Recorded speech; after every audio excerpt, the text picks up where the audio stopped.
অনেকদিন যাবৎ একটা বিয়ের দাওয়াত খাওয়ার জন্য মন আমার যেন আকুবাকু করছিল। কবে একটা বিয়ের দাওয়াত পাবো আর কবে সাজুগুজু করে বিয়ের অনুষ্ঠানে ঘুরে বেড়াবো। এবার অনেকেই এসে বলবে সাজুগুজু করার জন্য এত ইচ্ছে না, তবে মা হওয়ার পর নিজেকে যেন একদমই পরিপাটি করে কখনো সাজানোই হয়নি। তো ভাবলাম বিয়ের একটা উপলক্ষে হয়তোবা নিজেকে কিছুটা পরিপাটি করা যাবে, সাথে কিন্তু বেশি বেশি করে ভালো মন্দও খাওয়া যাবে। একটা বিয়ের প্রোগ্রামের জন্য অপেক্ষা করতে করতে এবার জন্য আমাদের অপেক্ষার পালা শেষই হয়ে গেল। অবশেষে আমরা একটা বিয়ের প্রোগ্রামে অ্যাটেন্ড করে ফেললাম। সেটা হচ্ছে আমাদের একটা দেবরের বিয়ে, যেটা আমার হাজবেন্ডের মামাতো ভাইয়ের বিয়ে। তো যাই হোক, আজকে দেবরের বিয়ে নয়, হলুদের কিছুটা অংশ আপনাদের সাথে শেয়ার করব। Hey everyone, welcome back to my another blog. হলুদের প্রোগ্রামটা ছিল তাদের বাসার 4 তলায়, আর 4 তলায় উঠতে আমার কিছুটা কষ্ট হয়েছিল, যেহেতু পায়ে অপারেশন আর 5টা সেলাই ছিল। তো যাই হোক, খুব কষ্ট করে আমরা 4 তলায় উঠে গেলাম। সবচেয়ে সুন্দর ব্যাপার হচ্ছে তারা কিন্তু পুরো সিঁড়িতে খুব সুন্দরভাবে আলপনা করে রেখেছিল, আর এইদিকে খুব সুন্দরভাবে হলুদের জন্য সবকিছু পরিবেশন করা হয়ে গেছে। এইবার শুরু হয়ে গেল বরকে হলুদ লাগানোর পালা। প্রথমেই তার বড় বোন আর দুলাভাই বসে গেছে তাকে হলুদ দেওয়ার জন্য। এক এক করে সবাই বসবে। তো যাই হোক, বরকে প্রথমে বসানোর পরে তার সবচেয়ে বেশি মন খারাপ হচ্ছিল তার বাবার কথা মনে পড়ে।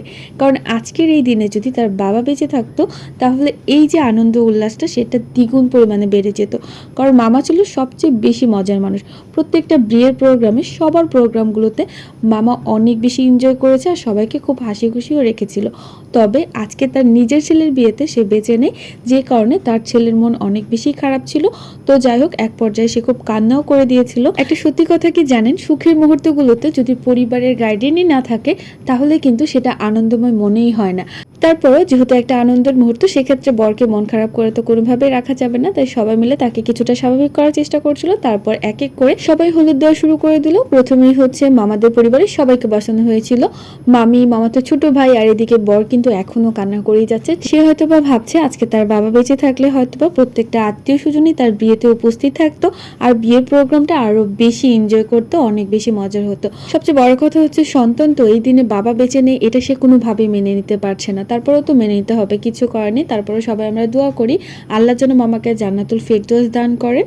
আর এইদিকে দেখতেই পাচ্ছেন সবাই বসে আছে, এক এক করে হলুদ দিবে। যেহেতু একটা রুমের ভিতরে হলুদের প্রোগ্রামটা হচ্ছে, জায়গা খুবই অল্প ছিল, তাই আমিও পাশে দাঁড়িয়ে ভিডিও করছিলাম আর সুযোগও খুঁজছিলাম কোন সুযোগে সবার আগে বসে এখানে হলুদ দেওয়ার কাজ কমপ্লিট করে আমরা চলে যাব। যেহেতু আমার পা কাটা ছিল, ভিড়ের মধ্যে যদি উল্টে আবার পায়ের মধ্যে ব্যথা পেয়ে যাই, তাই তাড়াতাড়ি করে আমরা হলুদ শেষ করে চলে গিয়েছিলাম। হলুদের প্রোগ্রামে কিন্তু বর আর কনেদের ভালো একটা ইনকাম আছে।